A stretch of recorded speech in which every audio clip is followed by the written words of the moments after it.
Сәлеметсіздер ме, құрметті оқырмандар? Менің басымдағы жағдайды оқып отырсаңыздар, алдын ала рахмет айтамын. Ұзақ болса кешірім сұраймын. Көршімнің парақшасынан жазып отырмын. Маған жанашыр жалғыз адам осы көршім. Әке-шешем қайтыс болып, жалғыз бауырым ағамның үйінде тұрдым. Тағдырдың жазуымен бір аяғым протез, жеңгем мен сыйдырмады. Мені есіктен кірген бірінші ауыз салушыға ұзатты. 5 жыл болды жарым жанмен. Оның жақындарымен бірге тұрып жатырмын. Күйеуімнің құлағы естиді, сөйлей алмайды.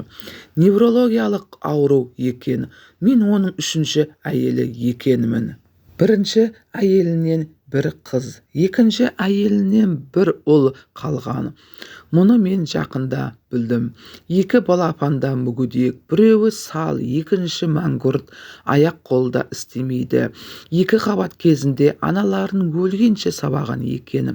Оларға жаным ашиды. Қазір сол күнім маған да туды. Үйдің бәр жұмысын жасай беремін.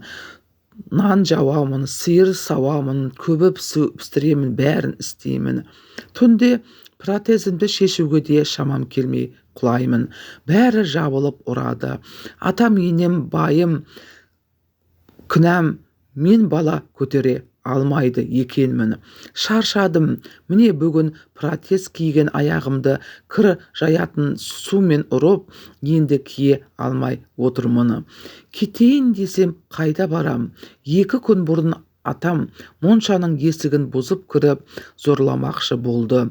Енеме айтсам, сен өзің жабысқансың деп отыр. Өлгім келеді, Алладан ғана қорқып өзімді тоқтаттым. Шаршадым, өте ауыр шаршадым. Өтінем, ауыр әңгіме айтпаңыздаршы. Құрметті оқырмандар, тіркелмеген болсаңыз тіркеліп, лайк басып, қолдап кетіңіздерші.